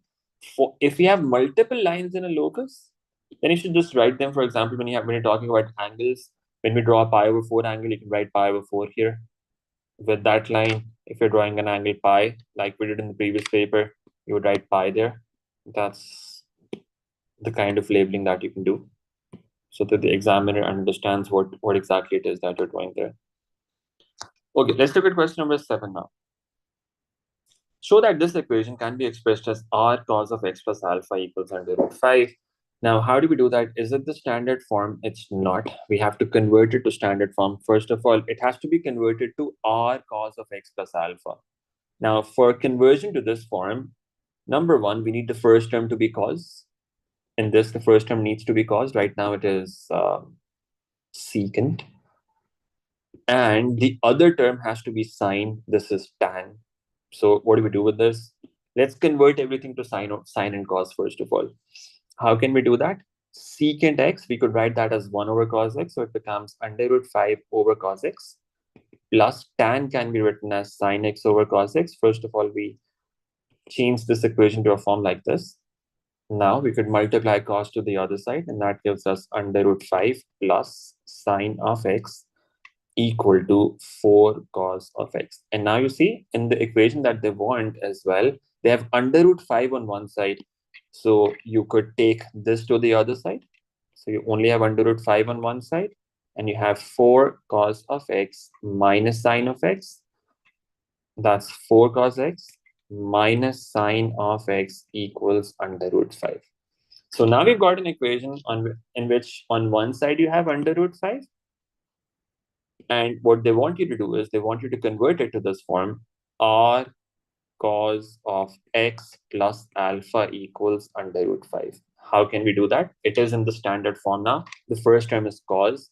In cos, the signs have to be opposite. This is minus, this is plus. So it satisfies the condition. All you have to do is you can say the value for A is 4. The value for B is 1. This is 4, right? This is A. There's no number multiplying with sign. We can say that's 1. So the value for B is 1. Just input values in the formulas. R equals square root of 4 squared plus 1 squared. And that will give you the value for R. That's square root of 17. Tan of alpha equals B over A. That means 1 over 4. Put that on your calculator. It is supposed to be in radians. No, sorry, degrees. Alpha is between 0 and 90 degrees. So find the value of this angle in degrees, see what that turns out to be. In paper 3, you do sometimes have to switch your unit from degrees to radians to degrees. So you have to be careful. Whenever you're doing any calculation, look at the top of your calculator to confirm that you have the right letter written there, D or R, depending on what you're doing. So tan inverse of 1 over 4, that means 0.25. What does that turn out to be?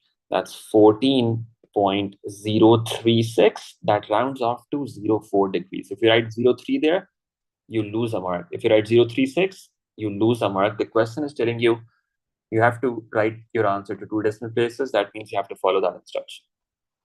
Okay, that's the value of alpha that we're getting. So now what does that equation become? That equation becomes square root of 17 into cos of x plus 14.04, that equals under root 5. And that's what you wanted to show. We have written down this equation in that form. Okay. Now in the second part, they say, hence solve this equation for x between 0 and 180. Now, what did we do in the first part? In the first part, what we did was we had an equation of this form, square root of 5 into secant of x plus tan of x equals 4.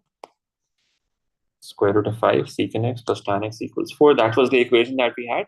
And what we did was we converted it to this form, square root of 17 into cos of x plus 14.04. That equals square root of 5. So we converted that equation to this form. Now they have changed the equation slightly. Instead of x, they have 2x here. So now we could say, if the actual equation was square root of 5 into secant of 2x plus tan of 2x equals 4, in this form, we would just replace x with 2x, and that would become square root of 17 into cos of 2x plus 14.04 equals square root of 5.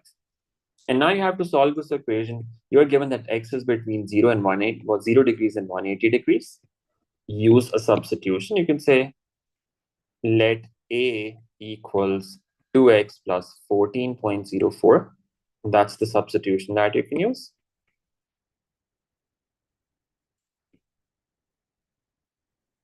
So what's the corresponding interval for A going to be now? If X is 0, what's the value of A that you get? 14.04. If X is 180, what's the value of A that you get from this? 374.04. Now you have to solve this equation for that interval. Square root of 17 into cos of A, that equals square root of 5. Cos of A equals square root of 5 over square root of 17. Find the basic angle from this. Cos of alpha equals square root of 5 over square root of 17. See what the basic angle turns out to be, making sure that you're using degrees on your calculator. Cos inverse of square root of 5 over 17. Let's evaluate this. This is 57.16 degrees. Minimum 2 decimal places, write as many as you want, but not less than 2 decimal places in your working. This is not your final answer yet. Now you can think of the quadrants. Which quadrants can you be in? Cos is positive in the first quadrant or in the fourth quadrant. Now the basic angle that we're getting,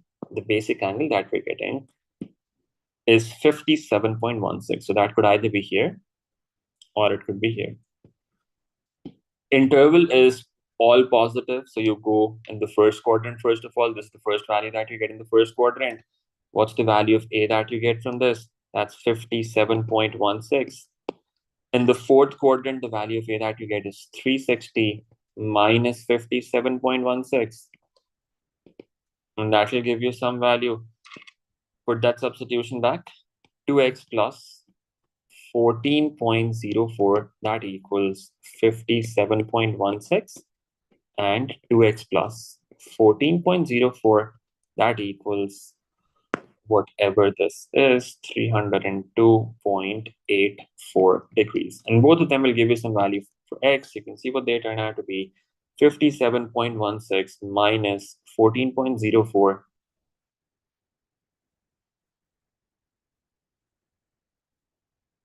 divided by 2. And that's giving me 21.56 or 21.6 degrees. This is the final answer now. We can round that off to 1 decimal place for angles in degrees. For the other one, we get 302.84 minus that divided by 2, and that's giving me 144.4 degrees. These are the two values of X that we get, 21.6 degrees or 144.4 degrees. And that's your final answer. Is that okay? Any issues with this?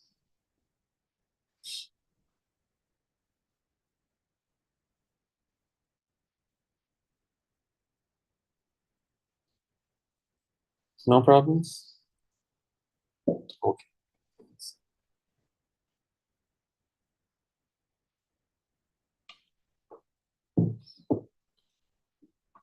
Okay, let's move on to the next one now. Question number 8. You guys are okay with this? Let's look at 9 now. With respect to the origin O, the position vectors of the points A, B, and C are given by these 3 points. The midpoint of AC is M, and the point N on BC is such that BN is equal to 2 times N. So again, we've got ratios. We need to find the position vectors of M and N. Okay, so how do we think about this? M and N. Midpoint of AC is M. Midpoint of AC is M.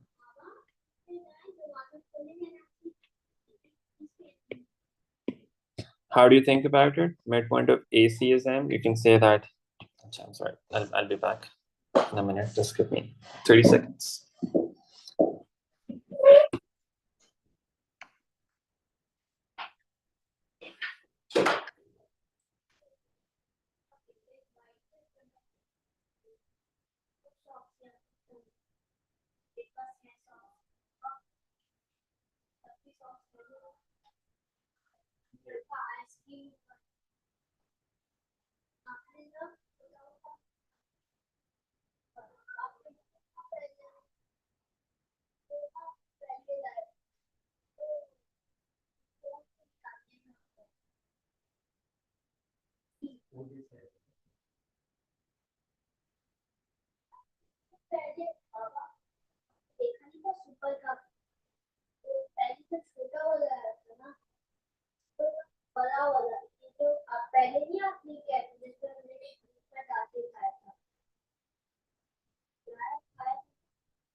Okay, sorry about that.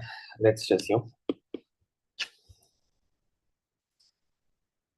So we have 3 points, OA, OB, and OC. The midpoint of AC is M. Midpoint of AC is M. This is, let's say, A, and this is C. The midpoint is M here. Find the position vector of M. How can we think about that? We can say OM vector, that is equal to, so there will be point O somewhere, the origin, let's say that's here. So how do you go from O to M? You can say, let's go from O to A, and then from A to M. So we could say OA plus AM, right? That's the position vector of M. Now OA, we know that's 0, 5, 2. What about AM? Do we know that? AM, that's half of AC. AM is half of AC. So we could say that's OA vector plus half of AC vector. And that becomes OA plus half of what is AC. AC can be written as OC minus OA. And that, when simplified, becomes OA minus half OA. That's half OA plus half OC. Or you could take half common outside. And that gives you 1/2 into OA plus OC. This is actually a general formula that you could use directly as well. So if you want to find the midpoint of 2 points, M is the midpoint of A and C. We want to find the midpoint of the of this line AC, position vector of the midpoint. All we have to do is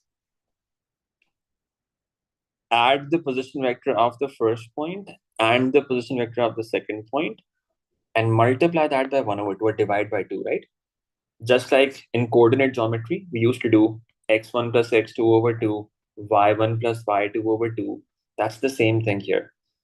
We just add those two position vectors because vectors also position vectors represent coordinates, right? We add those and we divide by 2. Midpoint can be found directly like this as well. So you could, if you remember this, you could skip all of this working and directly write that OM is equal to this. And that will make it simpler and much quicker. So if you want, you can just do this directly. Right? M is the midpoint of A and C. Just add those two vectors, divide that by 2. So you could do that. What would this turn out to be now? 1/2 times the two vectors. What are the two vectors?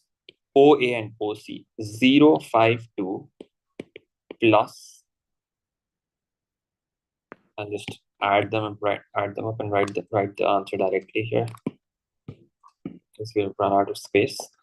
0 plus 4, that is 4. 5 minus 3, that is 2. 2 minus 2, that is 0. Right? And that gives us 2, 1, and 0. That's the vector OM. That's what we were looking for. Okay, that's the vector OM. That's one vector that we were looking for.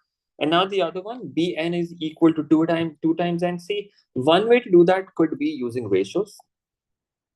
One way to do this could be using ratios, that you draw a line like this.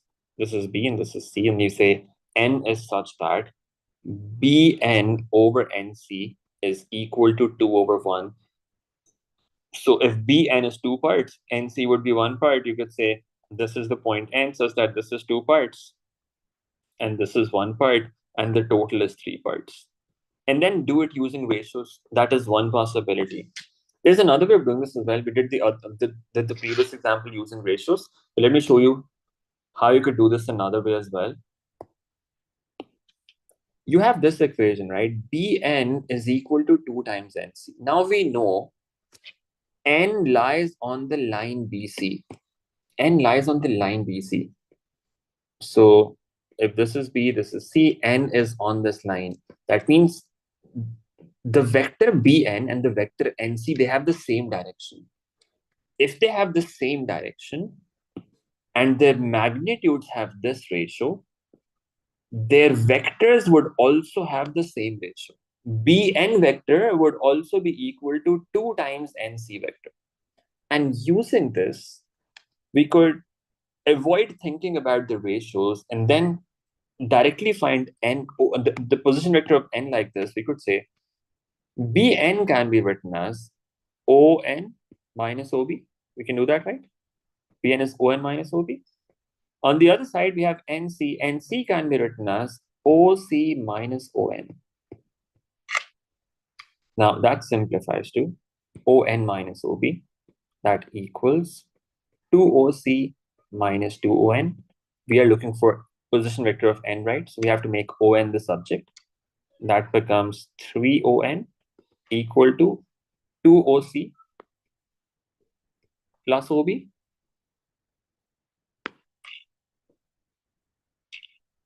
And then you divide by 3 on the other side, 1 over 3 times that. So it becomes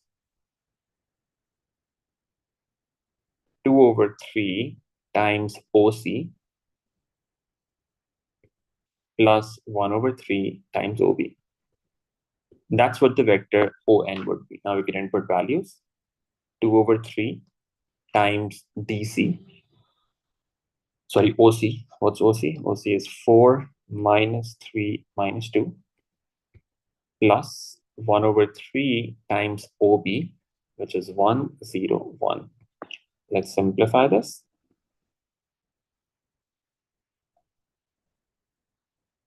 8 over 3 minus 2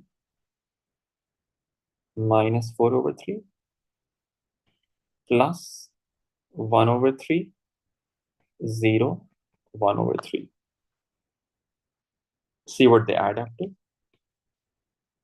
3 minus 2 and minus 1.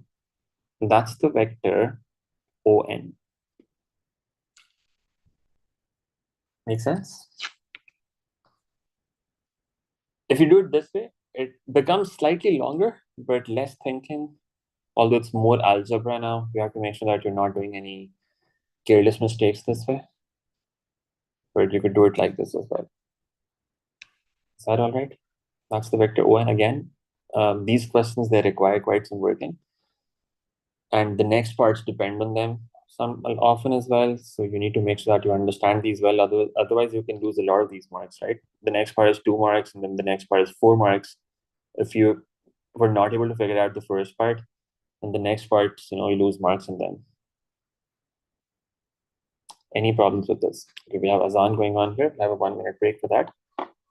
Let me know if there's any problem.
Okay, let's look at this now. Now it says find a vector equation for the line through M and N. What's the standard form for equation of a straight line? R equals A plus lambda D. That's the standard form that we've got for equation of a straight line. We need one point on this line, Mn, and the direction vector. We have 2 points. M is this, N is this. What about the direction vector? We can find the vector Mn for that. Mn vector, what would that be? On minus Om. You could find Nm as well. That could also be used. Any of them will work.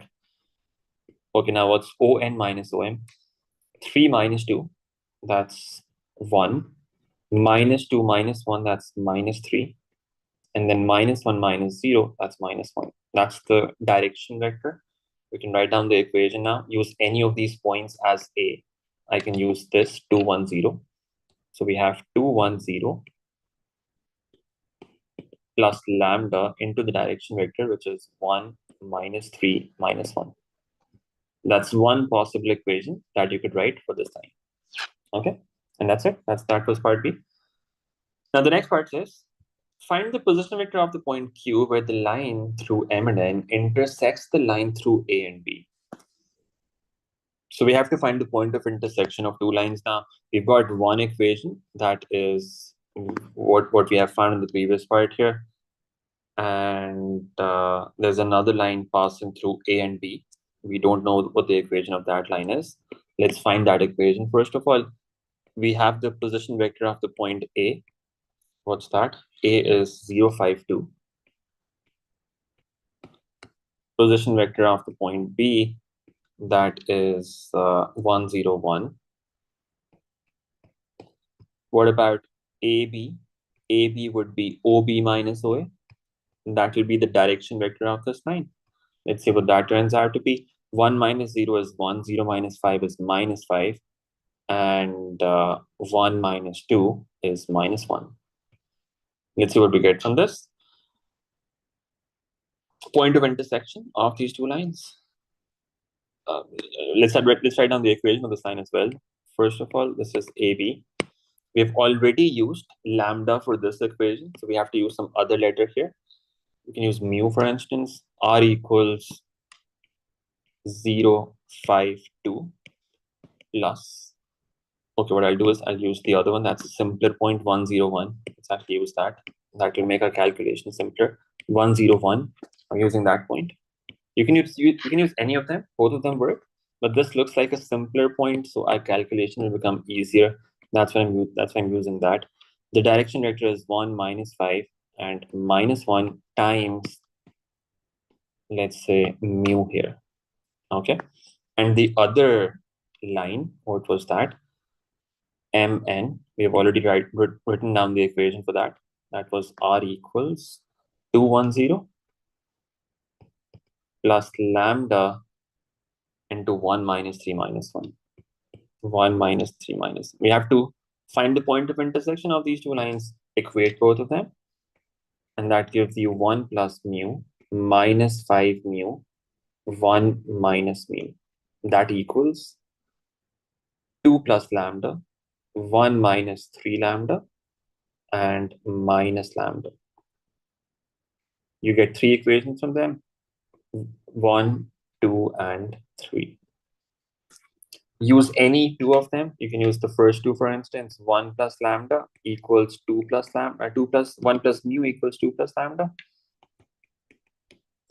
And the second equation is minus 5 mu equal to 1 minus 3 lambda. Solve these 2 equations. See what you get from that. From the first equation, I get mu equals 1 plus lambda. Put that in the other equation.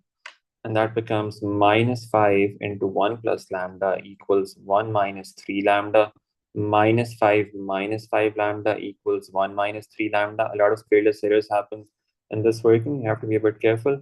2 lambda equals minus 6. And the value of lambda turns out to be minus 3. Put that in the other equation. And mu turns out to be 1 minus 3. The value of mu is minus 2. Mu is minus 2. Lambda is minus 3. They are asking us to find the point of intersection. That means the lines do intersect, but you can just verify that. by inputting in the third equation and see if that satisfies. That will confirm your working as well. If you put mu there, -2, that becomes 1 plus 2, that becomes 3. Minus lambda, that's minus 3, it's also plus 3. So the third equation satisfies. That means your working is correct. Input these values in any one of these two equations. For example, you can input mu here or lambda here to find that point of intersection. Any of them will work. If I input the value for mu in the first equation, they're saying the point of intersection is Q. So we could say OQ, or just let's just write down point of intersection first of all. The point of intersection, position vector of that, we could use this equation, right? 1 plus mu minus 5 mu and 1 minus mu. Just input value. Put mu equal to -2 and see what that gives you. That will be the position vector of the point Q. 1 minus 2, that's -1. -5 into -2, 1 minus -2. And that gives you -1, 10, and 3. That's the position vector of the point of intersection that we were looking for. Right? That's again a standard method, nothing complicated there. The first part was tricky, so you have to make sure that you get that right, because then the other two parts are extremely straightforward after that. Okay, that's your final answer. I hope that makes sense. Let's move on now to the last question for today, and that's question number 10 from this paper. A gardener is filling an ornamental pool with water using a hose that delivers 30 liters of water per minute. 30 liters of water per minute. The pool is being filled. So that's the rate at which the volume is increasing, right? Initially, the pool is empty. So that's a point that you're given. The pool is empty. That means at time 0, the volume of water in the tank would be 0. So at time 0, V is equal to 0. And if they're talking about depths anywhere, that would also be 0. At time t minutes after filling begins, the volume of water in the pool is V liters. The pool has a small leak and loses water at a rate of 0.01 V liters per minute. So water is being lost at this rate.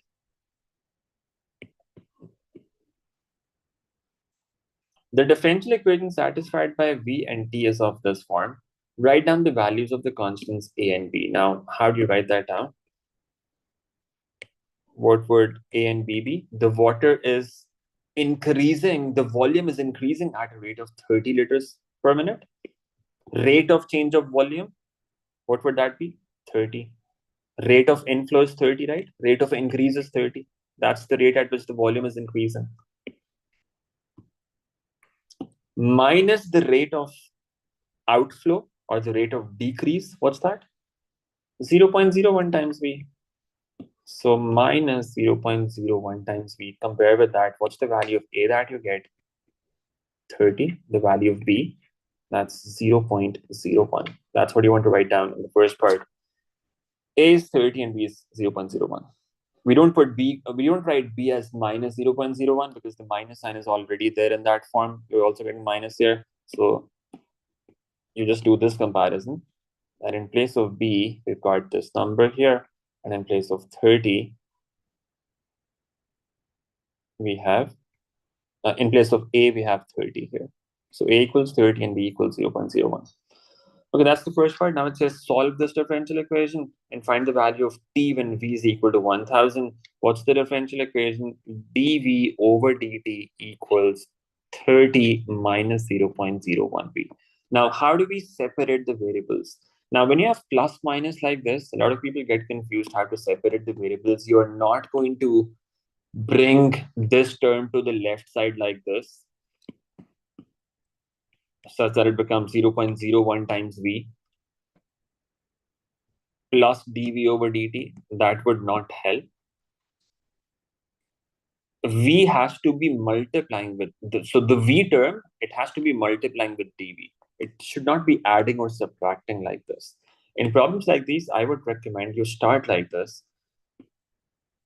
Since you want dv here, that's in the numerator on the left side. dt will have to be on the right side so that you have that in the numerator. First of all, you take dt to the other side, and that will simplify things for you. That will help you think better.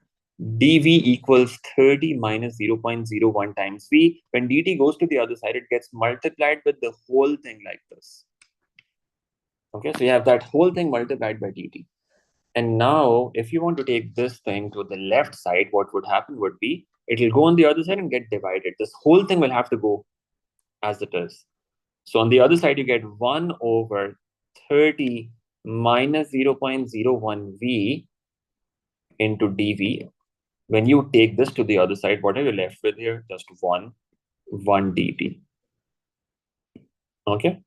So you're essentially dividing both sides by this. So on the right side, you just left with 1 in that case. Now you integrate both sides, integrate this and integrate this. The right-hand side integration of 1 with respect to t is just t plus c, right? What about the left-hand side? How do you do this? How do you integrate this? It's a fraction. Think of the fraction rules, ln rule, tan inverse, partial fractions, splitting the numerator, improper fractions, right? All of those rules that you know about. In this case, we can use the ln rule, right? Can we take out common? What common? There's nothing that we can take common here as such. What's the derivative of the denominator? What's the derivative of the denominator? Derivative of denominator is 0.01 minus 0.01. So you want minus 0.01 in the numerator. Okay, so if you're saying take minus 0.01 common outside, you could try that. That would work as well. The idea is we want minus 0.01 in the numerator somehow, right? Because that's the derivative of the denominator. How would you get that? You could say you have 1 in the numerator right now. What you want is minus 0.01. So multiply by minus 0.01 in the numerator. To balance that, divide by minus 0.01 outside. So it becomes 1 over minus 0.01. And that balances it. And now the inner part, this follows the log form. The numerator now is the derivative of the denominator. So we can use the ln rule at this point. Okay. We can use the ln rule at this point now. What do you have outside? 1 over minus 0.01. Put that on your calculator. That will give you minus 100. Right? 1 divided by 0.01. That's 100. Then you have a negative sign there as well. Integration of this, that's just the log of the denominator. Ln of 30 minus 0.01 v. On the other side, you've got t plus c. Okay. And that completes this working. We have solved the differential equation. All we have to do now is find the value of c. How do you do that? You know that at time 0, v is equal to 0, right? They told us that initially the pool is empty. So when you read that the first time, you should write it down so that you know you have to use that. At time 0, v is equal to 0. Okay? You can use that point here. You can say put t equal to 0 and v equal to 0. Let's input that here and see what that gives you.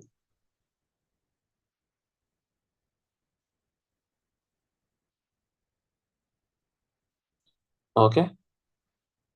Minus 100 into ln of 30 minus 0.01 times v, which is 0, equals 0 plus c. What do you get from that? Minus 100 ln of 30. That equals c. That's the value of c that we're getting. Now we can write that here. That becomes minus 100 into ln of 30 minus 0.01 v equals t minus 100 ln of 30. This is what we end up getting. They want us to find the value of t when v is equal to 1000. So they wanted us to solve the differential equation first of all. Solving means that we want some equation that connects the two variables without the derivative, right? So we've eliminated the derivative form. So this is the solution of this differential equation. All you have to do now is find the value of t when v is equal to 1000. You can put v equal to 1000 and see what that gives you. Put v equal to 1000. All right. Do they want an exact value? No. So you have minus 100 ln of 30 minus 0.01 into 1000 equals t minus 100 into ln of 30. Now on the left side, you have minus 100 into ln of 30 minus 10. That will be 20. From the other side, you can bring 100 ln 30 here. That equals t. That's the value of t that we're getting. They did not want an exact answer. If they wanted an exact answer, you would write it like this. You would say t is equal to 100 ln 30 minus 100 ln 20. Take 100 common. That leaves you with ln of 30 minus ln of 20 inside. And then you would say that becomes 100 ln of 30 over 2 using 30 over 20 using the division law of logs. And that becomes t equals 100 ln of 3 over 2. Right? If they wanted an exact answer, that's what you would do. But in this case, they did not want an exact answer. You could just write the decimals right away. 100 into ln of 1.5. You could write this number directly without all of this working at this point. You could just put this on your calculator and you would get 40.5 from that. That's the value of t that we were looking for. You can write 40.5 or the exact value. Any of them would work. If they wanted an exact value, it would have been necessary to write it as a single log term like this. In this case, they did not specify, so you could just use decimals there as well. And that's your final answer. All right. Makes sense? So you're saying, how did this become minus 0.01? We are multiplying by minus 0.01. That's how we do it in log forms, right? If we want the derivative of the denominator and the numerator, what's the derivative of the denominator? Derivative of the denominator is minus 0.01. We had 1 in the numerator. We wanted minus 0.01. So what we did was we multiplied by minus 0.01, right? 1 into minus 0.01. But then we have to balance that. We divide by minus 0.01 outside to balance that. And now the inner part, this becomes the ln form. Numerator is the derivative of the denominator. Okay. And we can integrate that using the ln form then.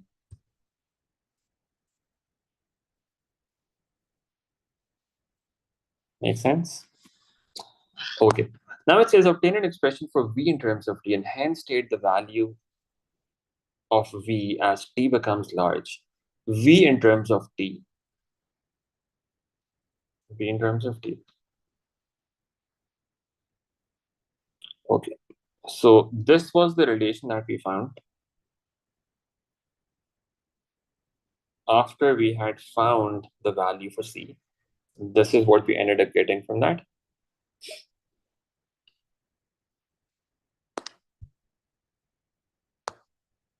Right? Now, first of all, we have to obtain v in terms of t here. V in terms of t.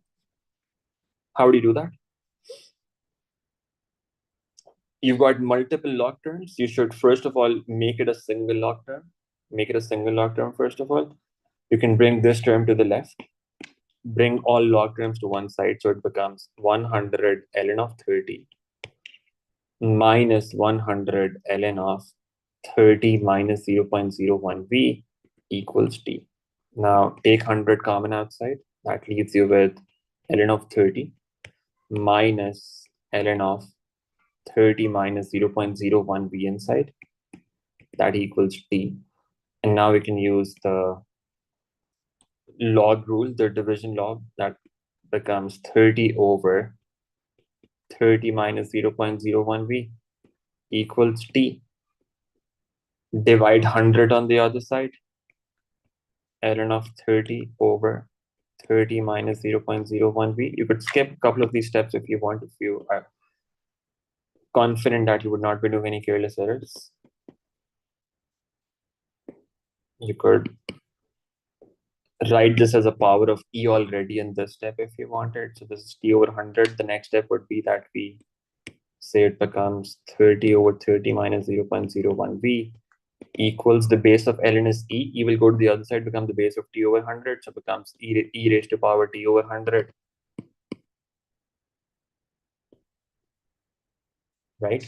Now we have to make v the subject. That's a lot of work for 2 marks, but they've asked to do us to do that. Make v the subject, so we have to do it. What do we do now? We can take this to the other side, bring e to through the other side like this. So that will become 30 over e raised to power t over 100. That equals 30 minus 0.01v. Now again, we have to make v the subject, right? We have to make v the subject. How do you do that now? You could say it becomes, I can take this v term to the left and bring that term to the right. So we have 0.01v equal to 30 minus 30 over e raised to power t over 100. Divide by 0.01, divide the whole thing by 0.01. See what that gets you? 30 divided by 0.01, that's 3000. Minus this divided by 0.01, that will also become 3000 in the numerator, divided by e raised to power t over 100. This is v in terms of t. That's one thing that we wanted to find out. Now, unfortunately, all of that is just going to give you 1 mark, but that's necessary for the other mark now. Once you have v the subject, they're saying what happens to v as t becomes large. Now, if t becomes very large, can you think of what would happen here? E raised to power a very large number, that will become infinity. So in the denominator, you've got infinity. This whole thing goes to 0. Right? So you end up getting v equal to 3000 minus 3000 over infinity. Right? So that just becomes 0. And you get 3000 from that. The value of v, that would approach 3000 in that case. Make sense? That approaches 3000. You could input this in your calculator like this as well. 3000 minus 3000 divided by e raised to power a large number over 100. So you can try, for example, 10 raised to power something, or a lot of zeros like this divided by 100. If it works, let's see. Sometimes they will give an error because the calculator cannot handle such large numbers. In that case, you'll reduce that number slightly. In case that works, okay, it's still not working, you reduce that a bit more. That's giving us this. So that's giving you a value. You try a slightly bigger value now and see if that works. That's 3000. And now even if you change it slightly, the value is going to remain 3000. It's not changing. That means it becomes stable at 3000, and that's a final answer. But it's better to be able to think of it like this, because sometimes they want exact answers from you, and the calculator sometimes will only give you values in decimals. So you need to be able to think of it like this. The denominator has infinity. When the denominator has infinity, in this case, the result is going to be 0. So the second term becomes 0, and you're just left with 3000 from that. And that's your final answer. Is that okay? Any problems with this? Any questions, anyone? No issues?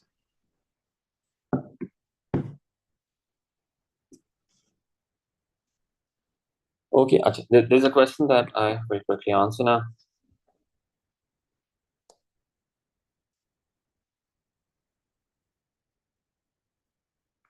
If you have a formula that looks like this, v equals pi r square h,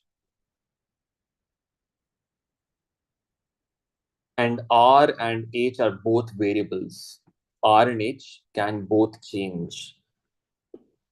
Can you say dv over, if you want to find dv over dh, can you treat r as a constant?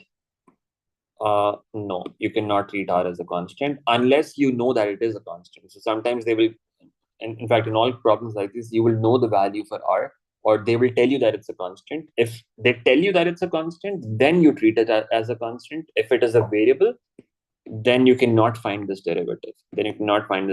That's not possible. This is actually called partial derivative that you will learn in calculus later on as when you go to university. You can do partial differentiation for this. If you treat r as a constant, that will be called the partial derivative of v with respect to a. So that's written like this: v over partial derivative of v over partial derivative of h. If I remember this correctly, in that case you would write it like that. But that's not something that you are supposed to do here. You only do this when it is given that it's a constant. Okay, only then you treat it as a constant. Otherwise, this is not possible. You cannot evaluate this. If both r and h are variables, you cannot do this. You cannot find this derivative. Okay.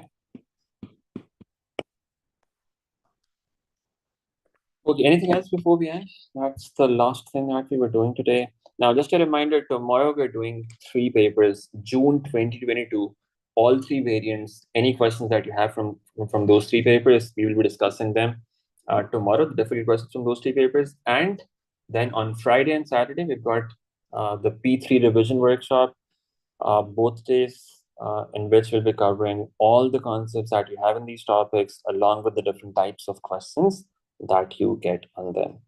Okay, so that's the plan for the next 3 days now, inshallah. All right, I'll see you again tomorrow. Allah Hafiz. Thank you.